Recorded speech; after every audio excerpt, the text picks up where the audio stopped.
Welcome to వలయం TV. నేను రాధిక.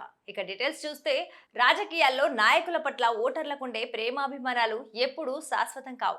దీనికి తిరుగులేని నిదర్శనం వైఎస్ జగన్. 2019 ఎన్నికల్లో జగన్ కు అఖండ మెజారిటీ కట్టబెట్టారు జనం. అదే జనం 2024 ఎన్నికల్లో కేవలం 11 సీట్లకు పరిమితం చేశారు. ఇప్పుడు పవన్ జనసేనకు కూడా అలాంటి పరిస్థితి వస్తుందంటున్నారు రాజకీయ విశ్లేషకులు. తను కేవలం కాపుల కోసం మాత్రమే లేనని పవన్ కళ్యాణ్ బహిరంగంగా తేల్చి చెప్పడం ఆ సామాజిక వర్గానికి కోపం తెప్పిస్తోంది. జనసేన నాయకులు సమర్థించుకుంటున్నప్పటికీ క్షేత్రస్థాయిలో కాపుల్లో పవన్ పై అభిమానం స్థానంలో కోపం పెరుగుతోంది. తమ సామాజిక వర్గానికి చెందిన వాడని ఆదరిస్తే చంద్రబాబు లోకేష్ల మాయలో పవన్ పడ్డారని కాపులు ఆరోపిస్తున్నారు.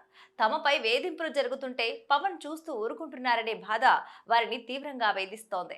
వైఎస్ జగన్ తమ సామాజిక వర్గ నేత అయినప్పటికీ ఏం చేసినా చేయకపోయినా అండగా నిలవాలని రెడ్డి సామాజిక వర్గం గతంలో భావించింది.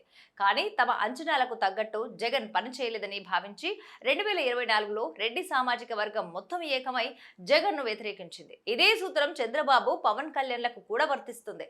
2024 ఎన్నికల్లో పవన్ కళ్యాణ్ పిలుపు మేరకు ఆయన వెంట నడిచిన కాపు, బలిజ, తెలగ వంటి సామాజిక వర్గాలు కూటమిని అధికారంలోకి తీసుకురావడంలో కీలక పాత్ర పోషించాయి. అయితే కూటమి ప్రభుత్వం ఏర్పాటైన తర్వాత తామే ఆధిక్యంగా దాడులకు, వేధింపులకు గురవుతున్నామనే బాధ ఇప్పుడు ఆ వర్గాల్లో బలంగా వినిపిస్తోంది. అంతా కలిసి గెలిపించిన పవన్ కళ్యాణ్ తమను పట్టించుకోవట్లేదనే ఆవేదన కనిపిస్తోంది. కాపులకు రాజకీయ స్పృహ ఉండాలంటూ పిలుపునిచ్చిన పవన్ తమను రెచ్చగొట్టి తమ ఓట్లతో గెలిచి ఇప్పుడు తమను పట్టించుకోవటం లేదని కాపు సామాజిక వర్గం అంటోంది. ఇక కూటమి అధికారంలోకి రావటానికి కారకులైన తమపై రాష్ట్ర వ్యాప్తంగా దాడులు జరుగుతున్న జనసేన అధినేత నుంచి కనీస స్పందన కరువైందని వాపోతున్నారు. పవన్ ను తమ గుప్పెట్లో పెట్టుకుంటే ఆయన వెనుకున్న సామాజిక ఓటర్లంతా తమకు ఓటేస్తారని టీడీపీ భావిస్తోందని, అలాంటి భ్రమలు పెట్టుకోవద్దంటూ కాపు నేతలు హెచ్చరిస్తున్నారు. కూటమి పాలనలో తమ ఆత్మగౌరవం దెబ్బతిందని, పవన్ కళ్యాణ్ తెలుగుదేశం పార్టీకి పూర్తిగా లొంగిపోవటం వల్లే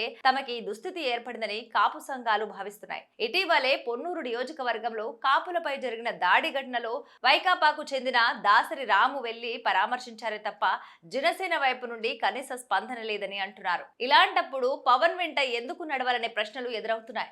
స్థానిక సంస్థల ఎన్నికల్లో తమ వ్యతిరేకతను చూపిస్తామంటూ సవాల్ విసురుతున్నారు. ఇవి ఇవాల్టి అప్డేట్స్. మరిన్ని అప్డేట్స్ కోసం వలయం టీవీని సబ్స్క్రైబ్ చేసుకోండి.